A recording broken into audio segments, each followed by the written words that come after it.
There is more proof of Pakistan's complicity in this terror attack. The United Jihad Council has claimed the responsibility for the Pathankot terror attack. The United Jihad Council chief Syed Sadakat Hussain has claimed, United Jihad Council leader Syed Sadakat Hussain has claimed that the Pathankot Airbase attack was carried out by Kashmiri terrorists associated with the highway squad.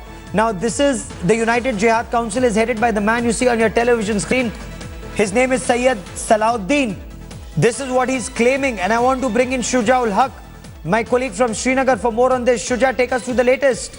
Well, Gaurav, United Jihad Council's spokesperson Syed Sadakat Hussain has called a local news agency in Srinagar and issued a statement saying that the UJC takes responsibility for this attack that has been carried out on Pathankot base, and they've gone ahead and said that it was, it was a squad by the name of Highway Squad that actually was, given the responsibility of carrying out this attack. Now, the point really is that this is a very clear-cut case. If United Jihad is taking, the Jihad Council is taking responsibility for it, it clearly, makes sense that they have a hand in it. And Syed Sadakat Hussain is a very well-known spokesperson of the UJC, which is not something that, a lot of people do not know about. Now, okay. The fact is really the security agencies would clearly be verifying where this call came from, yes, and what are the reliability of this call. But so far, the agency that they have spoken to are claiming that this statement this was is very interesting, clear. Shuja. The United Jihad Council should claim responsibility, or the Hizbul Mujahideen, should claim responsibility for this. We are seeing images of Syed Salahuddin. Now, look, sources in the intelligence agency, Shuja, have so far been saying that the terrorists who struck was speaking in a very pronounced Punjabi accent, which is heard in the southern parts of Pakistan's Punjab, the Bahawalpur accent. Now, does the United Jihad Council have other than POK terrorists also?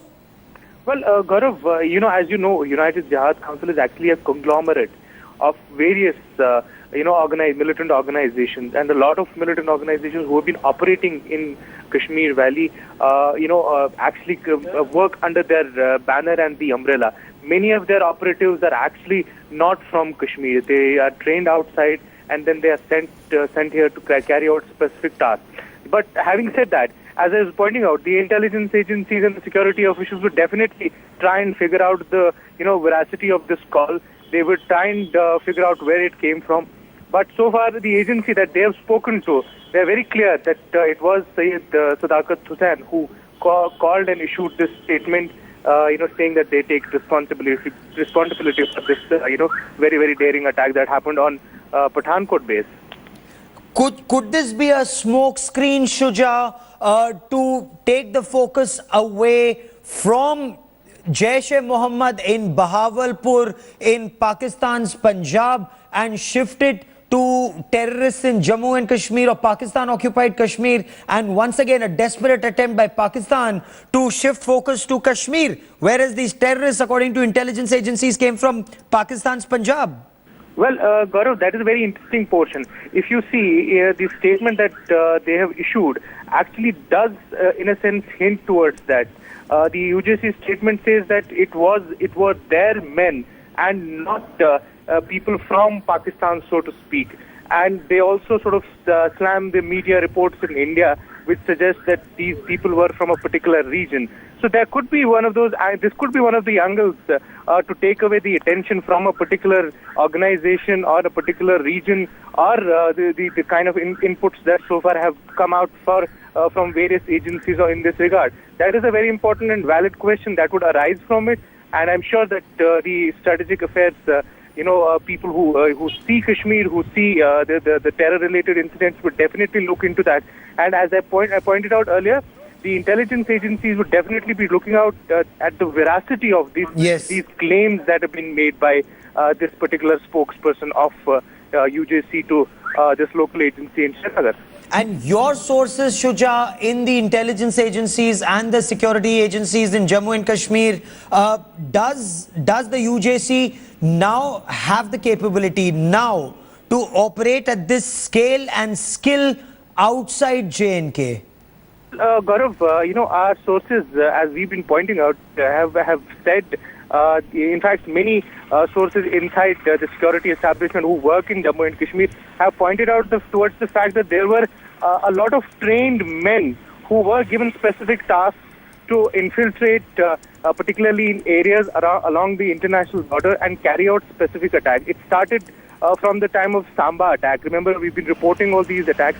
And there is a specific input. There was a specific input towards